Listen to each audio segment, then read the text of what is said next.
ఇక మీర్జాగూడ ప్రమాద మృతులకైతే post mortem నిర్వహిస్తున్న చేవెళ్ల ప్రభుత్వ ఆసుపత్రి దగ్గరైతే రణగుణ ధ్వనులు వినిపిస్తున్నాయి. తోబుట్టువులు, తల్లిదండ్రులు, అక్కాచెల్లెలతో కలిసి ప్రయాణిస్తున్న వాళ్ళు క్షణకాలంలో తోటి వారిని కోల్పోయి హృదయం పగిలేలా విలపిస్తున్నారు.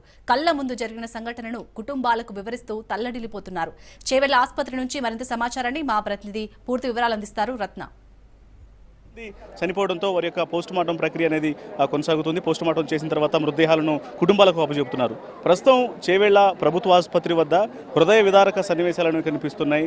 కుటుంబ సభ్యులు, చనిపోయిన వారి యొక్క కుటుంబ సభ్యుల రోదనలతో ఈ ఆసుపత్రి ప్రాంగణం అంతా చాలా విషాదకరంగా కనిపిస్తోంది. మనం ఒకసారి విజువల్స్లో చూడొచ్చు. మొత్తం పూర్తిగా తమ వారిని కోల్పోయామన్నటువంటి విషయం తెలిసిన తర్వాత ఇక్కడికి వచ్చినటువంటి వాళ్ళందరూ కూడా, కుటుంబ సభ్యులందరూ కూడా రోధిస్తూ ఉన్నారు. తమను ఒకసారిగా వాళ్ళందరూ కూడా శోకంలో మునిగిపోయినటువంటి పరిస్థితి కూడా కనిపిస్తోంది.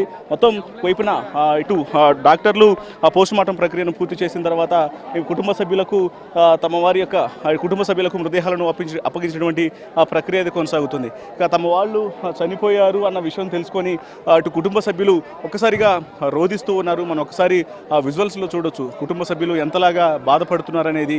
ఎందుకంటే మొత్తం 19 మంది వివిధ పనుల మీద హైదరాబాద్ నుంచి, తాండూరు నుంచి, అలాగే చేవెళ్ల పక్కన ఉన్నటువంటి పరిసర ప్రాంతాల్లోని తండాల నుంచి కూడా ప్రయాణాలు చేస్తున్నటువంటి వ్యక్తులు ఉన్నారు. సో వీళ్ళందరూ కూడా ఇటు తమ వారిని కోల్పోయారు, తమ వారు చనిపోయారు అన్నటువంటి విషయం తెలిసిన తర్వాత వాళ్ళందరూ ఒక్కసారిగా విషాదంలో మునిగిపోయినటువంటి సిచ్యువేషనే మనకి ఇక్కడ కనిపిస్తోంది. చిన్న చిన్న ఇటు మొత్తం 6 నెలల బేబీస్ ఉన్నారు, తల్లి కూతురు చనిపోయారు. అలాగే మొత్తం ఒక ఫ్యామిలీస్ అందరూ కూడా చనిపోయినటువంటి పరిస్థితి కనిపించింది. మొత్తం 19 మంది. ఇప్పటికే చనిపోయిన వారి మృతదేహాలకు సంబంధించి పోస్ట్ మార్టం ప్రక్రియను వికారాబాదు ఇటు చేవెళ్ల గవర్నమెంట్ హాస్పిటల్లో, ప్రభుత్వ ఆసుపత్రిలో పోస్ట్ మార్టం ప్రక్రియ అనేది కొనసాగుతుంది. మరోవైపు గాయపడినటువంటి క్షతగాత్రులను పట్నం మహేందర్ రెడ్డి హాస్పిటల్కు తరలించడం జరిగింది. మరికొంతమంది క్షతగాత్రులను వికారాబాదు ప్రభుత్వ ఆసుపత్రిలో చికిత్స పొందుతూ ఉన్నారు. కొంతమంది ఇటు కుటుంబ సభ్యులకు సంబంధించి వాళ్ళందరూ కూడా తమ వారిని కోల్పోయినటువంటి బాధతో విషాదంలో మునిగిపోయినటువంటి సందర్భాలే కనిపిస్తున్నాయి. అన్న చెప్పండి, ఎవరున్నారు మీ వాళ్ళు? ఆ బస్సులో ఎవరున్నారు? మా దోస్తు, మీ స్నేహితుడు ఉన్నారు. ఎక్కడి నుంచి వెళ్తున్నారు? నీటు నుంచి మా తాండ్రు పోయిండు. తాండ్రు వాళ్ళ చుట్టాలు ఉంటారు, అటు ఉండి అక్కడ నుంచి హైదరాబాద్ వెళ్తున్నాడు. అయితే వాళ్ళ కొడుకు చెవినొప్పి కోసం చూపించడానికి అదే క్రమంలో యాక్సిడెంట్ అయ్యి ఆయన కంకర్ కింద పడ్డాడు. ఆ కొడుకు పక్కన కూర్చున్నాడు. కొడుకు పైన ఇక్కడ వరకు కంకర్ ఉంటే ఆ పిల్లడు ఒకటి బతికిండు. కొడుకు బతికిండు. అక్కడ రెడ్ కలర్ షర్ట్ ఉండను చెప్పాలి. అయితే మాకు ఇన్ఫర్మేషన్ పొద్దుగాల పిల్లాడు ఫోన్ చేసిండు. ఫోన్ చేస్తే మేము వచ్చేసినాం ఇక్కడికి. మీకే ఫోన్ చేసి ఇట్లా సంగతి జరిగింది? మాకంటే వాళ్ళకి ఫోన్ చేసిండు. వాళ్ళు ఇక మేము అంతా దోస్తులం కదా, ఇక దోస్తులు అయితే మాకు ఫోన్ చేస్తే మేము వచ్చేసిన. ఎట్లా ఏ టైంకి చెప్పారు ఇట్లా సంగతి? ఇన్ఫర్మేషన్ ఏ టైంకి వచ్చిందట? 7:45, 8కి మధ్యలో వచ్చింది ఫోన్.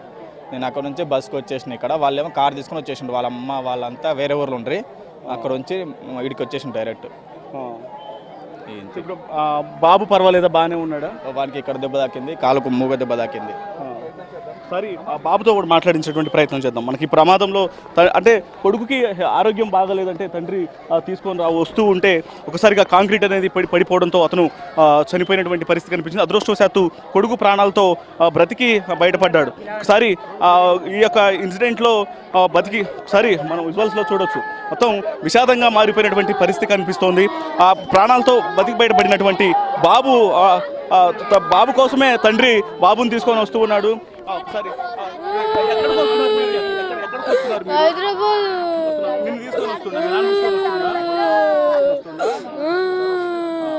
ఎట్లా పడింది అసలు? ఎట్లా జరిగింది? ట్రక్ వచ్చి గుద్ది కంకర మొత్తం మామినాడది.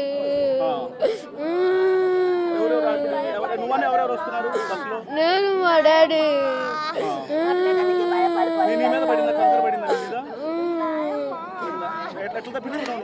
డెషిప్ వచ్చి అవి రగొట్టినాక పోలీసులు పట్టి గుంజిండ్రు.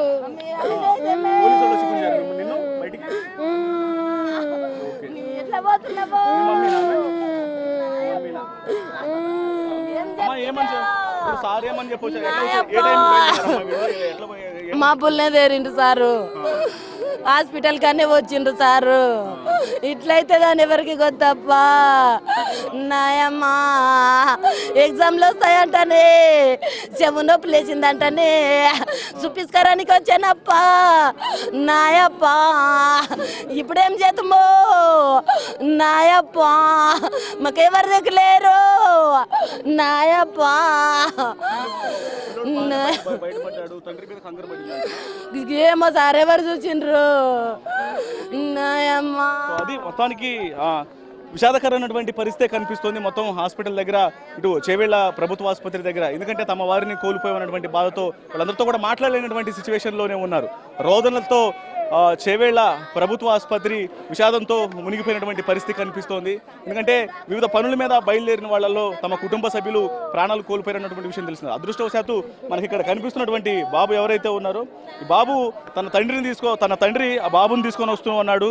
చెవి నొప్పి ఉంది, ఎగ్జామ్స్ ఉన్నాయి, త్వరలోనే ఎలాగైనా సరే చదువుకోవాలి, కొంత ఇబ్బందిగా ఉందంటే ట్రీట్మెంట్ కోసం అని చెప్పని బయలుదేరిన సందర్భంలో కొడుకు తండ్రి పక్కన కూర్చోగానే తండ్రి మీద పూర్తిగా టిప్పర్ గుద్దిన తర్వాత కాంక్రీటు పూర్తిగా తండ్రి కొడుకు ఇద్దరి మీద పడింది. అదే సమయంలోనే అక్కడ ఉన్నటువంటి పోలీసులు కొడుకు పీకల వరకు కూడా కంకర అనేది పడటంతో అతన్ని కష్టపడి పోలీసులు బయటకు తీశారు. అతని దగ్గర ఇక్కడికే పెదాల దగ్గర దెబ్బలు తగిలినటువంటి విజువల్స్ కూడా కనిపిస్తూ ఉన్నాయి. అయితే పక్కన తండ్రి మీదకు పూర్తిగా తండ్రి మీద పడిపోవడంతో అతను లోపల మునిగిపోయి ప్రాణాలు కోల్పోయాడు. సో ఊపిరాడక అతను ప్రాణాలు కోల్పోవడం జరిగింది. ఇలా మొత్తం 19 మంది ప్రాణాలు కోల్పోయారు. తల్లి కూతురు ప్రాణాలు కోల్పోయారు. తండ్రి కొడుకులు గాయాల పాలయ్యారు. అలాగే తండ్రి చనిపోయి కొడుకు ప్రాణాలతో బయటపడినారు. ఇలా అనేక రకాలుగా మొత్తం 19 మందిని వికారాబాదు, అలాగే తాండూరు, హైదరాబాద్ వచ్చేటువంటి వాళ్ళు ప్రతి ఒక్కళ్ళు కూడా ఇలా మొత్తం 72 మందితో ప్రయాణం చేస్తున్నటువంటి ఆర్టీసీ బస్సులో 19 మంది ప్రాణాలు కోల్పోవడం జరిగింది. కెమెరా పర్సన్ భరత్తో రత్నకుమార్, చేవేళ్ల ప్రభుత్వ ఆసుపత్రి నుంచి.